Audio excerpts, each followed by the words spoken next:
Given the pedigree of games that have come from Bethesda Game Studios, I think it's fair to say that the expectational bar for Starfield was set exceptionally high. For all intents and purposes, Starfield was positioned as a highly ambitious space RPG with unrivaled scope and scale, a next-generation choice-driven experience that gave players the opportunity to be who they wanted to be, play however they wanted to play, with over 1,000 explorable planets. A month on from launch, the hype has settled, and the honeymoon is over. Starfield has made its way into the hands of over 10 million players. The response? Mixed. Today we're going to talk about the good, the bad, and the ugly. This is Starfield Reviewed. What's up everybody, my name's Sedley Headley and welcome to my channel. I want to give a quick shout out to my 200 subscribers. We hit that milestone the day I started recording this video and I'm so happy that you guys have joined me on my content journey. I'm really grateful for all the support that you guys have shown me so far and some of the kind words that you guys have said about my content. I'm still learning, I'm still growing, I'm still finding my feet in this space, but I really appreciate the support. If you're new here, welcome. I'm a brand new content creator, I'm a graphic designer in real life, I have a journalism degree and I love talking about video games. So if you end up enjoying this video, hit that like button, hit that subscribe button, and hit that notification bell if you want to see more content from me and be the first to know when I put out a new video. I also want to give my social channels a quick shout out. You can follow me on Twitter or whatever its new name is now, using the link in the pinned comment down below. That's all the housekeeping from me. Let's get into the video. The year is 2330. Forced to abandon Earth just over 100 years earlier due to the death of its atmosphere, humanity has become the spacefaring species that decades of science fiction inevitably destined us to be. The main story sends you on a journey of discovery with Constellation, exploring the galaxy for a collection of mysterious artifacts. I thought the main quest was delivered at a decent pace and does a good job of introducing you to the universe Bethesda Game Studios has built. The sizable 30 to 40 hour campaign takes players to intriguing handcrafted populated locations, as well as those more desolate, resource-heavy moons and planets, exposing gamers to breathtaking skies, violent space pirates, as well as a variety of weird and wonderful flora and fauna. I have spent more than a whopping 150 hours exploring the Starfield, and it's genuinely a game that I have struggled to put down. Its expansive universe has so much to offer, and I still feel like I've barely scratched the surface. Starfield has delivered a universe I actually want to put time into. It's an immersive, space-themed RPG with combat that feels great, even at 30 frames per second on the Xbox Series X. I still maintain that players should be given the option to play at a higher frame rate if they choose to, but it's easy to see why this compromise has been made. When Todd Howard said, "We realistically simulate the galaxy around you," he wasn't kidding. Land on a moon where you can see a neighbouring gas giant in the sky and you'll notice its position change over time. Taking this into account, plus the fact that Starfield presents a persistent universe of such size and scale with object permanence and advanced physics, it's easy to see why the frame rate was locked in order to give a consistent and stable experience. The opening hours of Starfield can feel pretty overwhelming, and that's not necessarily a criticism from me. There's so much to do and from the offset, so many places to go. Players are introduced to a number of side quests and factions fairly early on, so it's easy to head in a direction of your choosing rather than simply being led down the golden path. The wealth of choice really helps the game open itself up, and after spending a few hours finding your feet, leveling up and discovering, Starfield finds its rhythm. The Vanguard questline was a big standout for me. I was sent to a planet to investigate an outpost that had gone quiet. It didn't take long for me to find out why, as I was soon confronted with the threat of an alien creature called a Terramorph. Starfield quickly turned from being an awe-inspiring galactic adventure to a full-on sci-fi horror game. As I'm taking instructions to restore security protocols from the only survivor left at the outpost, I'm reminded of Ridley Scott's Alien, with the ominous motion tracker picking up pace as I inch towards this terrifying killing machine. The first time I played this mission, it was pitch dark and dead of night outside. The ambience of the rain, the floodlights, and the motion tracker delivered an intense atmosphere that made me rethink my previous impressions of the game. The gameplay you can see on screen now is from my New Game Plus run, and being more familiar with the game's combat mechanics, weaponry, and space magic abilities, I was far more confident taking this thing down than last time. Maybe a little too confident.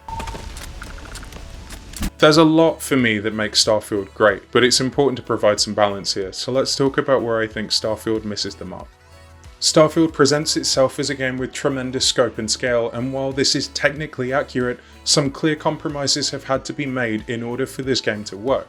The universe feels strangely small given its size, and this is largely due to the way travel is designed. After the existential panic of how small you are in this universe wears off, the first few hours feel wonderfully free and full of explorative curiosity. Unfortunately, after a repetitive cycle of menus, cutscenes, and loading screens, the spectacle of the magic starts to wear off. This is how Starfield achieves its scale, and objectively, I can see why the game was built this way. I'm not a developer, so I'm not going to pretend to know how this game could be designed in a way that made it feel more seamless. But it's hard to see how it's possible to deliver a game as open as this and with such fidelity without compromise. The barren, resource-heavy planets are limited in terms of what they offer a player, occasionally offering some sort of random encounter, whether it be a hostile ship landing conveniently close to yours, a fellow traveller with a ship in need of repair, or an outpost overrun with pirates. The game hands things to the player to interact with. All of these moments, however, eventually start to feel a bit repetitive. Gameplay in space also offers very little to keep you interested. Occasionally a random encounter might lead to a fight breaking out, but once that skirmish is over, it's business as usual. Space combat itself is actually really fun, and docking with NPC ships is really cool too, but again, this process gets a bit tedious as well. Occasionally I find myself having some sort of brain fart where I accidentally press the wrong button to undock, which means I have to redock, which means another short, non-skippable cutscene, which can be really annoying and interrupt the flow of gameplay. Space ultimately needs to have more substance to it, as the experience that Starfield offers here can feel a bit lacking. There's no option built into the game to go on a spacewalk, although modders have managed to achieve this, and there aren't any instances where I found myself having to problem solve in space in order to survive. No sense of emergency, no sense of imminent failure, threats to survival, it's all very tame. I tested the fast travel function, travelling from the surface of Paradiso in the Porima system to the lodge in New Atlantis on Jemison in the Alpha Centauri system. There was no need for me to go into space, having visited both places already, so I'm left feeling like I haven't really travelled a distance of several light years. It's a fine balance, because making this journey any more tedious than it needs to be becomes detrimental to the player's experience. I can do this trip the long way if I want to, by climbing into my ship, taking off, selecting the star system I'm travelling to, loading into the planet's atmosphere, choosing to land at New Atlantis, and then walking to the lodge. Or I can effectively teleport my way to the front door instead. I guess it's nice that I have the option to streamline the journey, but the options are either a series of cutscenes and loading screens, or shattering the illusion of travelling several light years by skipping the entire journey. Like I said, it doesn't take long for this illusion to fall apart, but I will say this: just because you know how the sausage is made, doesn't mean you can't enjoy the meal. When Starfield's moment-to-moment gameplay comes together, when the visual spectacle, art direction, music, combat, and sense of adventure all starts working together in beautiful harmony, this game feels like something truly spectacular. There's definitely some quality of life improvements that I want to see come to the game in future. The omission of land vehicles, in my opinion, is a huge mistake. Boost pack offered as a compromise feels like a cheap cop-out. It's not overly fun to use, it doesn't actually help you cover a significant amount of ground. A Star Wars style land speeder would have been so much more enjoyable to use. The lack of a local map in populated cities is really frustrating. There's no signposting built into the game's UI to help players find merchants and services they need. The local map in game is just a rather unhelpful terrain map with contour lines to show the area's topography. There's no way of quickly being able to mark up a shop that sells medical supplies, food, ammo, clothing, etc. It's this kind of thing that makes the game feel really overwhelming, and for players that might be easily intimidated by RPGs, as I once was back when I was a kid, which is why I always played shooters instead, I can see this becoming really off-putting. Encumbrance is super frustrating, and it does take the fun out of the game at times, especially if you're building an outpost, as you need to be carrying resources on your person in order to build with them. So while you're building, you're constantly juggling your stamina and health levels to cover as much ground as possible without suffering any consequences. Transferring gear between your ship and your inventory is hidden in the ship menu rather than your inventory tab, meaning that if you don't know about this tip, it will pass you by completely. You're welcome, by the way, if this is your first time hearing this. Menus across the board aren't actually that great. Aesthetically, the UI's art direction is really nice and evokes the futuristic era in a beautiful, minimalistic way, but the user experience design feels really clunky and needs work. Take the star system menu, for example. Initially, I quite liked this layout, but it's actually quite hard to find a specific planet. There's no search function, so if you can't remember which system the planet you're looking for is in, you're going to have to resort to Googling that bad boy. Companions are a buzzkill, and as funny as it was to get scolding from a character that disapproved of slight moral depravity, sometimes I wanted them to just get on board with the plan. The promise of being able to do whatever you want in Starfield isn't necessarily an accurate one. Towards the end of the Crimson Fleet questline, I decided I was going to behave like a true pirate and maniacally double-cross an NPC. The mission came to a head and circumstances meant that the NPC had set his ship to self-destruct. I had the option to attack, but I figured if I did that, there's a good chance that my newfound friends in the Crimson Fleet would die and we wouldn't be able to claim the ship for ourselves if there was no ship left to claim. So, I decided that I wanted to unleash my inner pirate. I thought I could outplay the fool who thought that a suitable compromise for me getting caught after a bit of light pickpocketing was to send me to live amongst the wolves that were the Crimson Fleet. I wanted to stop the self-destruct sequence and then execute this motherfucker. Cold-hearted? Yeah. Irrationally harsh?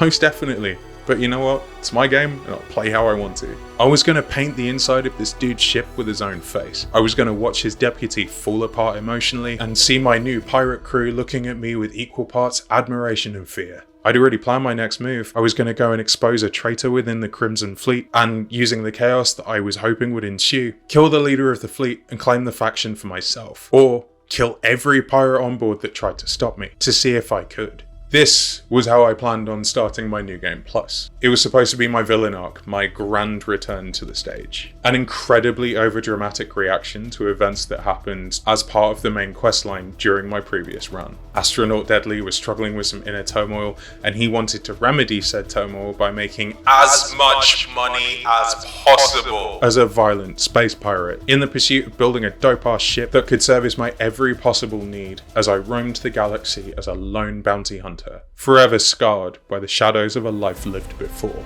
You want to know what happened when I tried to execute the guy? Nothing. The game wouldn't even let me touch him.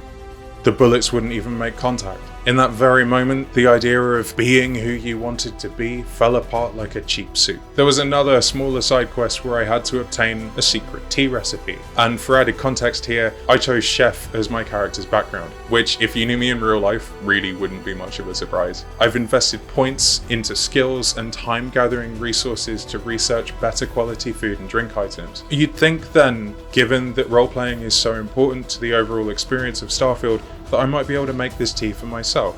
I took the recipe to a cooking station instead of handing it over to the guy who asked me to steal it for him, but there was no option to make this unique beverage. I tried to find it in the research lab, and it wasn't there either. For Starfield to really feel like a generational leap in RPG design, offering true freedom of choice, I should have had the freedom to make the recipe for myself, use it to make a sample for the guy that asked me to steal it for him, and then demand a portion of the profits in exchange for the recipe. Or set up my own business that rivals Terra Brew, puts Tranquility out of business, and turns me into the beverage kingpin of colonized space. I couldn't even hijack the questline and tell the person that I was supposed to steal the recipe from about the guy who wanted me to steal it. For me, this is what a generational leap in RPG design looks like, and I really wish that Starfield had this level of depth. So, we've covered the good, we've covered the bad. Let's talk about where things got ugly. This part of the video isn't necessarily going to discuss the game, so to speak, rather the discourse surrounding it, seemingly in the interest of driving traffic. It's become clear over the last decade or so that the games industry needs a villain, someone to throw stones at during a slow news week, an entity for journalists to vilify when traffic is down. At this point, Xbox is basically the Meghan Markle of the gaming industry. The pantomime villain that, even when it does something right, reputable journalism outlets and the Metro will find a way to move the goalposts anyway. Back in May, the Metro literally docked review points off Hi-Fi Rush because Xbox hadn't put much out in 2022. I'm really looking forward to seeing that same energy when Spider-Man 2 comes out, after the almost completely silent year that PlayStation's first-party studios have had. GameSpot tweeted repeatedly to inform anyone who would listen that, like IGN, it also gave the game a 7 out of 10. But for me, the worst bit was the guy who went on a rant about f***ing pronouns! Kicking off about the fact that Starfield offers players a choice to determine their preferred pronoun after creating their character. I have a feeling that this rant may have been, at least in some part, if not entirely satirical, but it was taken at face value by a large portion of the community and then parroted back by content creators who have similarly pivoted towards the outrage-induced clickbait model of modern content creation. No, that person is sort of disgusting. I believe this kind of content whips up hate and division in a society that doesn't really need any more more of it. A friend of mine messaged me just after the game launched, asking me for an honest opinion because the discourse ended up being so disruptive. There's evidence of players purchasing the game, giving it a bad review, refunding, and then purchasing again to rinse and repeat. Man, I wish I knew what it was like to have that much time on my hands. Even this week, a month after launch, gaming journalists are putting out articles claiming they've already forgotten about Starfield amidst an avalanche of new games coming out this month, instead of just talking about the new games that came out this month. I guess this segment serves as somewhat of a means to allow me a platform to express some observations as a newcomer to the content creation space. This part of the video definitely isn't a plea for you to leave Xbox alone. It's more a promise from me. I'm never going to bring a disingenuous take to the table because I want the clicks. You might get the odd clickbaity thumbnail from me because unfortunately that's the reality of working with the YouTube algorithm, but I will always endeavor to make sure that the content that I put out is an accurate reflection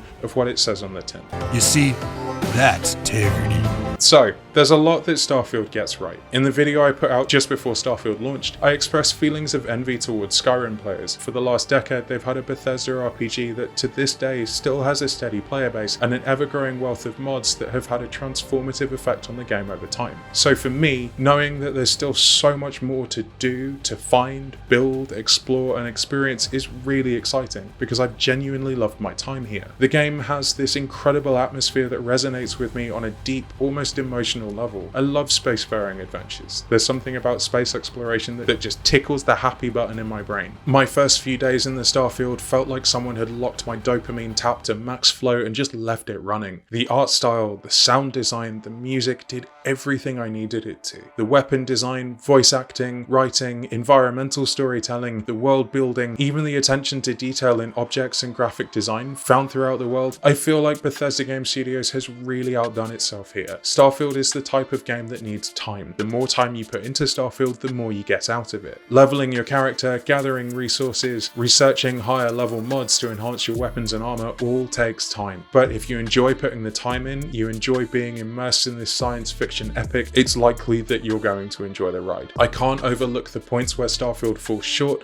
and the quality of life improvements I mentioned earlier would definitely enhance the experience. Some of these undoubtedly will come in the form of mods, and Bethesda has confirmed that it plans to continue to support Starfield for years to come, as it has with Skyrim. I still maintain that for the time being, Starfield is my personal game of the year. Its setting and tone captivates me in a way no other RPG has, but the game fundamentally falls short of the generational leap in RPG design that fans were hoping for. For that reason, I'm giving Starfield an 8 out of 10. What's up everybody, my name's Deadly Headley. I want to thank you so much for checking out my video today. I really appreciate you spending a few minutes of your day with me.